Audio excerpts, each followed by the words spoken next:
offered itself, I went to Litchfield, Michigan, at which place 2 females in whose presence the strange noises were said to occur.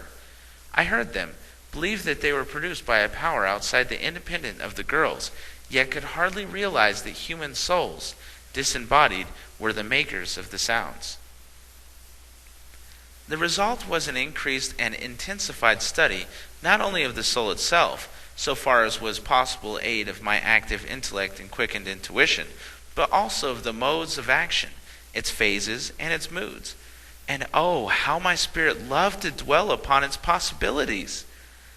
Was there any person in the country reputed to have a wealth of knowledge on matters pertaining to the spirit? I spared neither trouble nor expense, but went forthwith to glean what I could from his or her precious stores. Of the rappers, tippers, and table turners, I soon became wearied, for as a class, they amounted but little and, with 1 or 2 exceptions, proved unworthy of confidence. At last, I went to visit a city in New England, where was published a paper devoted to the illustration and diffusion of spiritual light, the editor of which soon became interested in me, for people said that my ghost-seeing faculty was real, and that I had been given unconstatable proofs not merely of the power indicated, but also that they were pleased to call clairvoyance. While sojourning in this eastern city, I came across a series of crayon sketches, copied from an old English work by their processor, illustrative of certain portions of the processes of cosmical formation, according to the ingenious theory. One of these drawings represented a vortical sun, discharging from itself countless hosts of lesser suns, a world rain from the eternal cornucopia. The idea, if it be but an idea, is a magnificent, aye, a tremendous one, and it attracted my soul very strongly. Many and many an hour I have sat gazing raptly upon the bit of pasteboard, which to me told a story too supremely vast and grand to ever find expression in human types or language. And often I have been lost in the lanes of azure, when striving to reach the almighty center of flaming fire, when starry systems rain down like snowflakes in the wintry days. This particular crayon set me to thinking in right good earnest, as a result of which it appeared to be my psychical vision became intensified.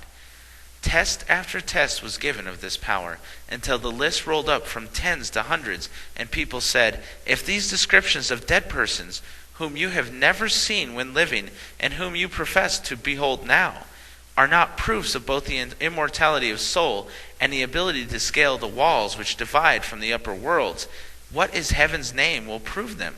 It must be true that you, and hundreds of others as well, do really penetrate herefore unlifted veils.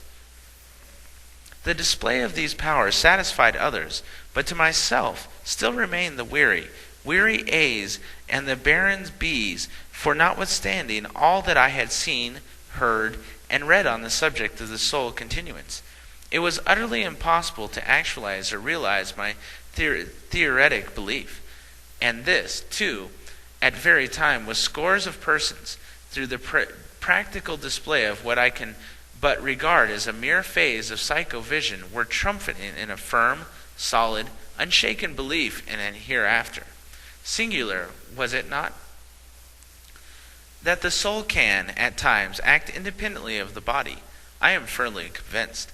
We see daily proofs of it in the mesmerist art and the mental telegraphy, in which various other ways. This has long been an accepted fact. How often do we suddenly think of a person who instantly thereafter enters our presence, his spiritual part having preceded the physical? How often do we visit places during sleep which, in other days, we recognize externally?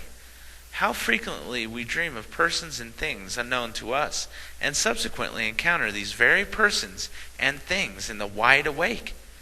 Many persons possess this power of independent soul action, and can exert it at will. The writer has often done so. The experience about to be related occurred at a period when the skeptical mood was on my soul, and it overtook me as I wandered distractedly on the borders of the regions of despair. But this experience, strange, fearful, and even terrible as portions of it were, had a beneficial effect, for it lifted my struggling soul to heights of grandeur and glory, from whose sublime summits my vision swept the plains of immortality and pierced the arcana of death itself. Had the wisdom lessons taught in this immense experience been duly profited by, as they ought, I should have escaped many and many a bitter hour. But like the majority of people, I refused to learn in any but the severest of all schools. It so fell out upon a day that, having taken my usual seat before a copy of the marvelous crayon previously alluded to, and to which I rudely sketched, I became impatient at my continual failures to comprehend the subject it represented. Generally this had not been the case. My mind on the morning was unusually clear and vigorous, and yet despite all efforts I found it utterly impossible to comprehend the stupendous conception, the birth of a universe. At last, heart faint and sick at my failure, I abruptly rose from the chair, resumed my walking apparel, left the room, and strolled carelessly and mechanically up the street, and continued listlessly onward, until I found myself beyond the outskirts of the city and entering the open country. It was a bright, sunshiny day, and after wandering about nearly an hour, beginning to feel a double oppression, fatigue of the body, for it was very weak and slender, and despondency of spirits, it struck me that I would turn short to the right and lie down for a while beneath the grateful shade of a natural bower on the borders of a forest clump hard by. This I did, and having reclined upon the rich green turf under the leafy canopy afforded by the trees, rare and stately old elms they were, abandoned myself at once to meditation, speculation, and repose. How long I laid at this impossible to tell. It may have been an hour, it could have been 2 or 3.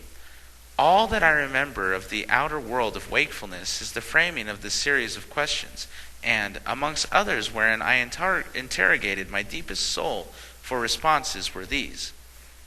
What is immortality of man? What is God? Where does he dwell? Is the life hereafter a continuance of this, or is it entirely different? Can it be only a shifting of world scenes, or is it a change as widely apart from the earthly state as it is this last existence before